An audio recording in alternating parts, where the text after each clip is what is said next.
그리스도인의 그 사전적인 정의를 보면 그리스도인 사전을 검색해 보니까 이렇게 나오더라고요. 예수를 그리스도로 믿는 믿음을 고백하는 사람들이다 라고 하기도 하고요. 또 다른 말로는 예수님의 가르침에 기초한 종교를 믿는 사람이다 라는 표현을 써서 그 핵심에 예수님의 계심을 알 수가 있겠습니다. 그래서 그리스도인이라는 단어가 언제 생겼냐 보면 여러분 신약 성경에 딱 3번 나오는데요. 그 시작이 안디옥 교회 성도들을 세상 사람들이 그리스도인이라고 불렀어요. 이게 누구로부터 시작됐다고요? 세상 사람들이 안디옥 교회 성도들을 바라보면서 그 사람들을 가리켜 그리스도인이라고 말을 하기 시작했습니다. 왜냐하면 그들의 말하는 것이나 행동하는 것이나 그들의 활동하는 모습이 딱 그리스도를 닮았기 때문에 그랬습니다. 여러분 안디옥 교회가 얼마나 파워풀했을까요? 예수님 한 번으로도 한 명으로도 여러분 세상이 뒤집어졌었는데 안디옥 교회 모든 성도들이 누굴 닮았다?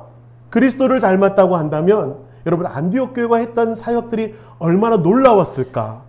얼마나 파워풀했을까? 저는 우리 아름다운 중앙교회 성도들이 세상 사람들이 우리를 바라볼 때 좀 그리스도인이다 라고 좀 칭찬하는 그런 귀한 공동체 되기를 축복합니다.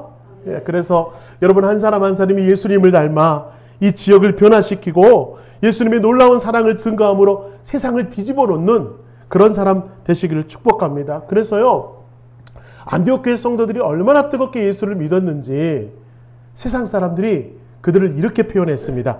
히브리서 11장에 보면 그리스도인들을 향하여 세상이 감당할 수 없는 사람들이라.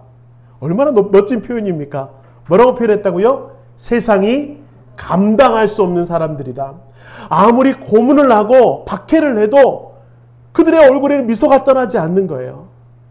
아무리 구박을 해도 여러분 그들은 또 다른 생명으로 예수를 증거하며 예수를 자랑하며 세상으로 뛰어나가더라. 그래서 세상이 도저히 감당할 수 없는 사람, 그 사람들이 그리스도인이었다라고 하는 거예요. 근데 지금은 어떻습니까? 세상이 감당하지 못하던 그 그리스도인들의 모습은 온데간데 없이 사라져버리고 세상의 빛과 소금의 역할을 감당하라 예수님이 부탁을 했음에도 불구하고 빛을 잃어버리고 맛을 잃어버린 소금처럼 그렇게 세상에서 살아가니 여러분 세상이 감당하지 못하는 것이 아니라 세상 사람들이 염려하는 종교가 기독교가 돼버리고 말았어요. 세상 사람들이 염려할 지경에 이르렀습니다.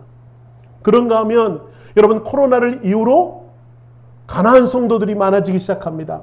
가난한 성도가 뭐죠? 거꾸로 하면 안 나가 성도. 교회를 나오지 않은 성도, 가난한 성도들이 많아지고 있는 현실 앞에 우리를 한번 돌아봤으면 좋겠다라는 마음이 들어서 저는 여러분과 함께 시리즈 설교를 다시 한번 시작하는데 큰 제목이 그리스도인이 된다는 것이라는 큰 주제를 가지고 오늘 여러분 구원에 관해서 말씀을 좀 나누길 바랍니다. 이 말씀을 통해서 우리가 다시 한번 세상이 감당하지 못하는 그리스도인들의 모습을 회복하고 세상의 빛과 세상의 소금의 역할을 능히 감당하며 나아가는 우리가 됐으면 좋겠다라는 마음으로 그리스도인이 된다는 것. 그것은 어떠한 모습인가 우리가 좀 살펴보면서 은혜를 나누기를 바랍니다. 우리가 신앙생활할 때 세상 사람들을 통하여 가장 많이 듣는 이야기들은 당신은 구원받았습니까? 당신은 언제 구원받았습니까? 그렇게 질문하며 나가는 때가 너무나 많이 있습니다. 제가 수련목을 하던 교회는 인천에 있는 주안감리교회였습니다. 인천 주안감리교회는 주안의 가장 번화한 곳에 있는 교회였어요. 그러니까 사람들의 유동인구가 너무너무 많았고 더불어서 이단들도 참 많았습니다. 인상이 너무너무 좋으세요. 전생에 큰 공을 세웠던 분 같습니다. 그러면서 다가오는 사람들이 있습니다. 누구죠? 배순진교회. 인상이 참 좋으세요. 두 사람씩 짝을 짓고 가방을 하나 메고 다니시는 그분들 오면서 자꾸 저한테도 밥 먹으러 갈 때마다 저한테 자꾸 인상이 좋대요. 듣기 싫진 않았습니다. 전생에 나라를 구했다고 하는 소리들을 종종 듣습니다. 그렇게 복음을 전하는, 가짜 복음을 전하는 그들도 있었고요. 또 길거리에서 구원파를 만날 때 구원파들은 핵심을 찌르죠. 뭘 어떻게 전합니까? 당신은 구원을 받았습니까? 예, 저는 교회 다니고 구원을 받았습니다. 언제? 어디서 구원을 받았습니까? 그렇게 도전해 오는 말들을 듣게 됩니다. 전도사인 저도요, 그런 말을 들을 때마다 가끔 깜짝깜짝해요. 아, 내가 구원을 받았나? 언제 구원을 받았나? 그렇게 깜짝깜짝 놀랄 때가 있습니다. 여러분, 우리는 원래 모두가 다 죽을 수밖에 없는 죄인들이죠. 지옥에 갈 수밖에 없는 영혼들입니다. 그런데 예수 그리스도를 믿음으로 말미암아, 예수 그리스도의 그 보혈의 사랑으로 말미암아 지옥으로 갈 수밖에 없었던 우리가 천국을 누리며 천국을 맛볼 수 있는 영혼들이 되었다라고 하는 것이죠. 이게 바로 복음의 기초 아니겠습니까? 자, 여러분 모두는 천국 백성인 줄로 믿습니다. 옆에 분들 보세요. 보기에는 이렇게 보여도 이분들이 대단한 분들입니다. 누구예요? 천국 백성들입니다. 우리 옆 사람을 축복합니다. 당신은 천국의 백성입니다. 네, 이것이 우리의 아이덴티티예요. 여러분, 우리 무시하시면 안 돼요. 여러분 한 사람 한 사람은 이미 천국을 소유한 백성인 줄로 믿습니다. 자, 그래서 우리가 천국을 소유한 백성이라고 말씀을 통해서 늘 경험하지만 정말 그 복음이 진짜로 믿어지느냐라고 하는 질문 앞에 우리를 한번 비춰봤으면 좋겠어요. 정말 믿어지십니까? 그게 확신이 되어지십니까? 내가 과연 죽어서 천국에 가는 백성 맞습니까? 왜 제가 이렇게 질문하냐면 우리의 겉모습은 아닌 것 같이 느껴질 때가 있다라는 거예요. 세상의 것에 얽매이고 세상의 것에 붙들며 전전긍긍하고 있는 모습을 보면 우리가 과연 천국 백성인가? 그게 안 믿어질 때가 있다라고 하는 것입니다. 혹시 여러분 그것이 고민되는 분들이 계시다면, 그런 확신이 아직도 흔들린 분이 계시다면 요한일서 5장 11절과 12절의 말씀을 붙드시기 바랍니다. 한번 우리 같이 읽어볼까요? 시작. 또 증거는 이것이니 하나님이 우리에게 영생을 주신 것과 이 생명이 그의 아들 안에 있는 그것이니라. 아들이 있는 자에게는 생명이 있고 하나님의 아들이 없는 자에게는 생명이 없느니라. 이렇게 말씀하고 있는 이 확실의 말씀을 믿으시기를 바랍니다. 요한일서가 기록될 당시의 배경은 그렇습니다. 그 시대에도 예수를 믿는다고 하면서도 여전히 구원에 관한 믿음이 없는 사람들이 있었어요. 없는 성도들이 있었어요. 구원의 확신이 여전히 흔들리는 성도들이 그때 당시에도 있었다라고 하는 것입니다. 그런 사람들에게 요한은 강하게 말합니다. 아들이 있는 자에게는 생명이 있다. 아들을 믿느냐? 예수 그리스도를 믿느냐? 생명을 소유했다. 제발 생명을 소유한 사람처럼 살아가라라고 선포하고 있는 요한의 이 선포가 오늘 우리들에게도 울림으로 다가오길 바라겠습니다. 왜냐하면 저는요, 제가 간증 좀 할게요. 죄송합니다. 왜냐하면 저는 이것이 믿어지지 않을 때가 있었습니다. 그게 언제냐면 신학교 1학년 때 막 신학교에 들어와서 놀거리가 많고 볼거리가 많은 시골 청동네에 살았던 우리 청년이 얼마나 유혹거리가 많은지 모르겠어요. 여러분, 제가 완도 출신이라고 그랬죠. 완도에는요, 롯데리아도 없고 맥도날드도 없습니다. 맛있는 햄버거도 사 먹을 수 없는 그곳에 살다가 도시에 왔더니요, 맥도날드 버거가 얼마나 맛있는지 용돈만 생기면 꼭 맥도날드 버거를 먹었던 기억이 있습니다. 여러분, 놀거리가 많고 유혹거리가 많은 청년이 예수 그리스도를 향한 믿음의 복음 믿어지지 않는 거예요. 자꾸 세상 것이 좋고 세상 유혹에 휩쓸려 살다 보니까 복음의 능력이 점점 내 안에 사라져가고 있던 신학생 1학년 이지훈 목사. 그때는 전도사였죠. 문제는 뭐냐면 그렇게 믿음이 흔들리고 있는 제가 사역을 했다는 데 큰 문제가 있습니다. 중고등부 담당을 했었어요. 너무나 부끄럽게도. 제 안에 믿음의 구원의 확신이 없는 제가 입술로는 아이들에게 믿음을 말하고 구원을 말할 때마다 제 스스로가 얼마나 움츠려드는지, 얼마나 부끄럽고 얼마나 하나님 보시기에 미안하든지 그런 죄스러운 마음으로 신학교 1학년 삶을 살아갔던 때가 있었습니다. 너무나 고민이 많았습니다. 그런데 어느 날 대학교에서는 저희는 채플 시간이라고 그래서 목요일마다 예배를 드리는 시간이 있었습니다. 모두가 다 예배에 참석해야만 했습니다.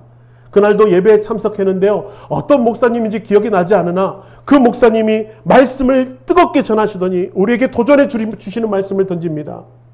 예수님을 알고 믿는 사람들은 앞으로 나오세요.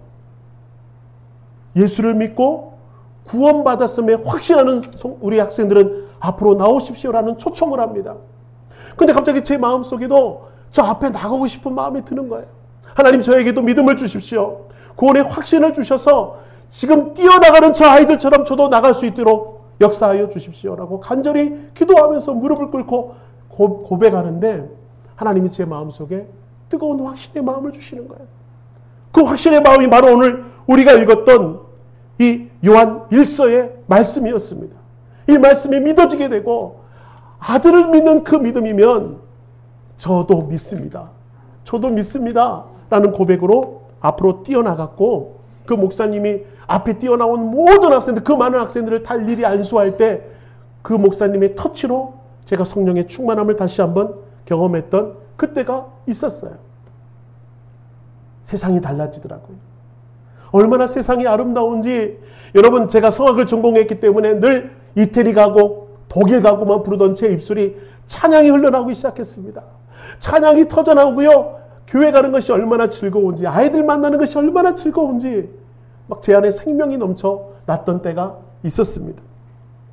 그런데 여러분 아까도 소두에도 말씀드렸지만 놀거리 많고 볼거리 많은 20대의 청년 그 청년에게 있어서 죽어서 가는 천국 앞으로 천국에 가려면 제가 못 살아도 50년 60년은 더 살아야 되는데 그 후에 가는 천국이 저에겐 그렇게 큰 감동으로 다시 다가오지 않고 서서히 식어져가는 저의 모습을 발견하게 됩니다.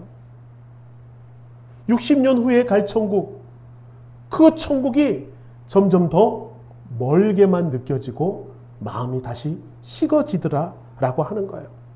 복음의 소식은 분명히 기쁜 소식인데 복음의 소식은 정말 생명의 소식인데 그 생명의 소식과 복음의 능력이 다시 점점 세상의 것들로 취해서 사라져가고 말았던 저의 20대의 젊음의 모습을 다시 보게 되었던 것입니다.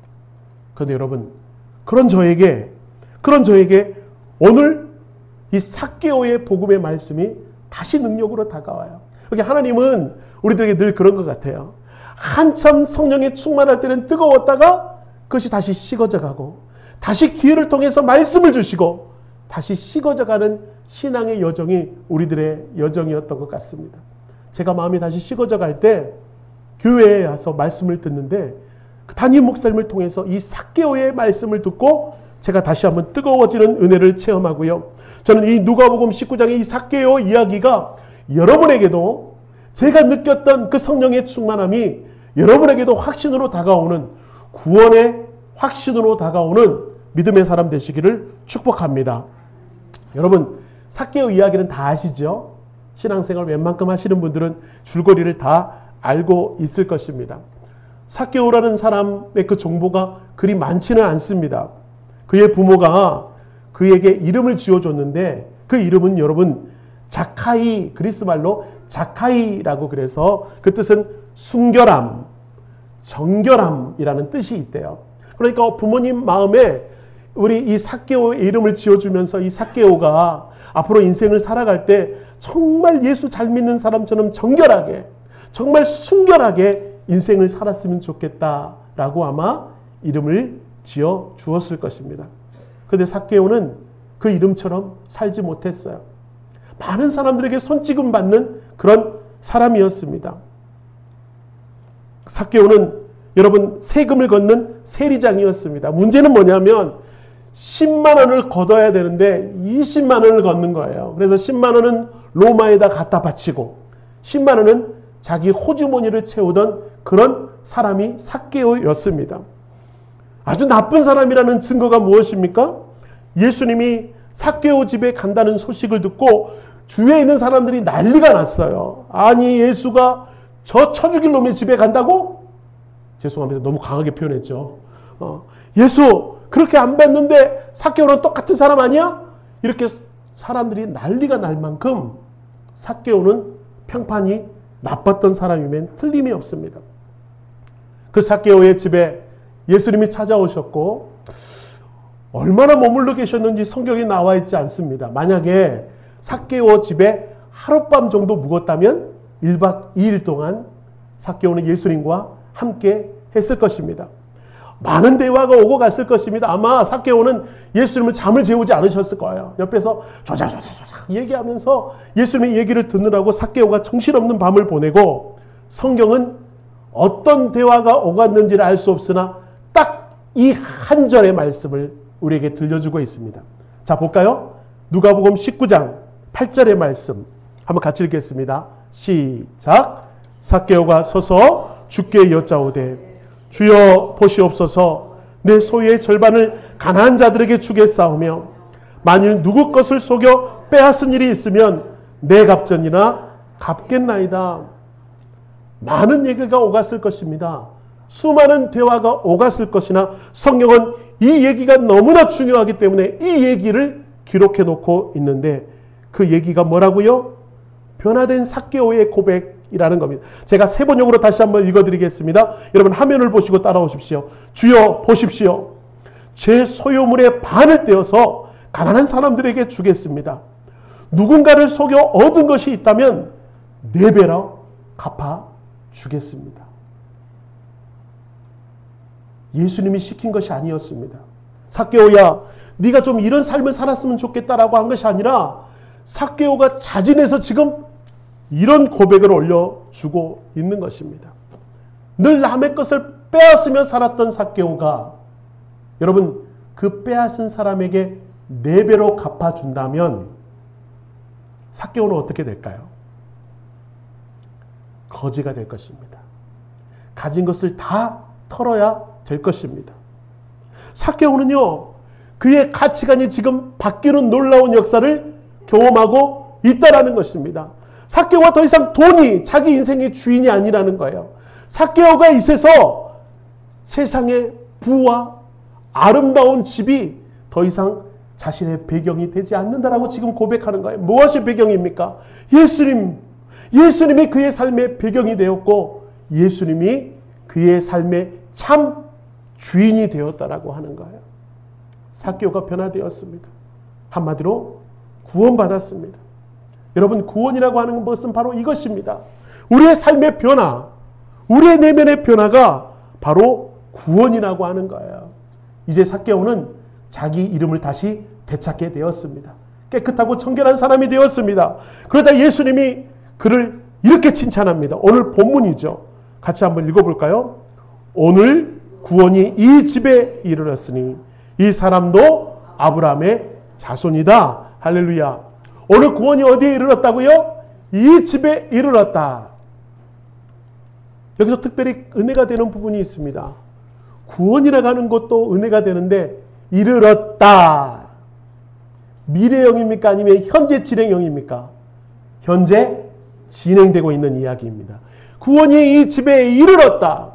여러분, 구원이라고 하는 것은요, 미래에 가는 천국이 아니라는 거, 우리가 죽어서 가는 천국만이 구원이 아니라는 사실을 여러분 꼭 기억하십시오. 구원은 우리에게 이미 이르는 줄로 믿습니다. 여러분에게 이미 임한 줄로 믿습니다. 여러분 한 사람 한 사람이 구원을 받았다라고 하는 거예요. 영생을 얻었다고 하는 거예요.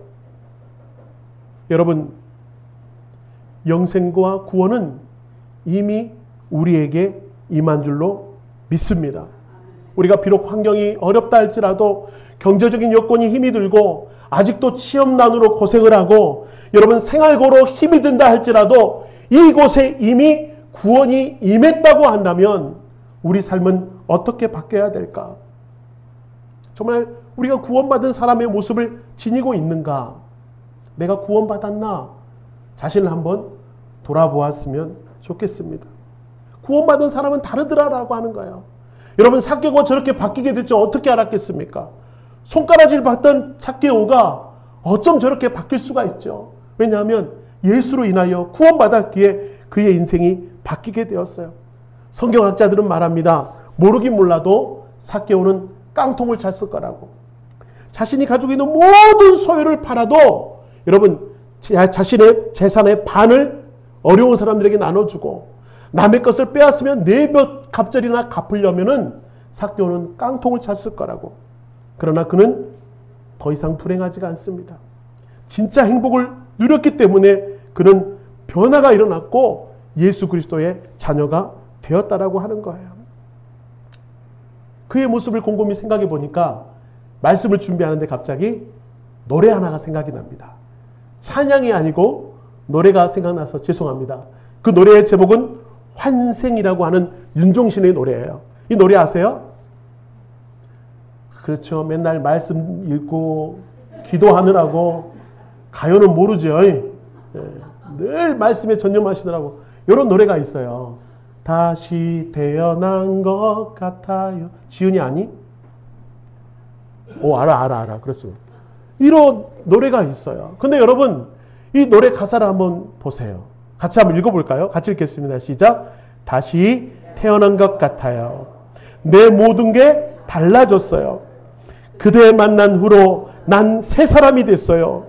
우리 어머니가 제일 놀래요. 오, 놀라워라. 그대 향한 내 마음. 오, 새로워라. 처음 보는 내 모습. 매일 이렇다면 모진 이 세상도 참 살아갈 만할 거예요. 여러분, 그분이 예수 믿지 않은 사람인데도 불구하고 세상 노래인데도 불구하고 여러분 어떻습니까? 구원받은 사람의 모습이 딱 이 모습 아니겠냐라고 하는 거예요. 여러분, 다시 태어난 것 같아요. 내 모든 게 달라졌대요. 여러분, 구원받은 사람의 모습이 이렇다라고 하는 거예요. 여러분, 내가 변화된 것을 누가 제일 먼저 눈치채고 안다고요? 우리 엄마가. 나와 가장 가까이 있는 사람이 내가 구원받았음을 느끼고 경험되어진다라고 하는 거예요. 여러분, 이런 구원 여러분도 받으셨습니까? 그럼 왜 삶이 우리는 이렇죠? 우리가 다시 한번 그걸 붙잡아야 되지 않을까요? 다시 한번 놓쳐버렸다면 거기로 다시 가야 되지 않을까? 도전을 주는 이 노래 가사라고 하는 거예요. 내 모습을 우리 엄마가 가장 놀래요. 내가 변화된 것을 내 남편이, 내 아내가, 내 자녀들이 가장 먼저 느낄 만큼 그런 믿음의 변화가 우리 안에 있느냐라고 하는 것. 마음이 식었다면, 그 마음이 굳었다면 다시 한번 주님이 도전을 주시는 그 말씀.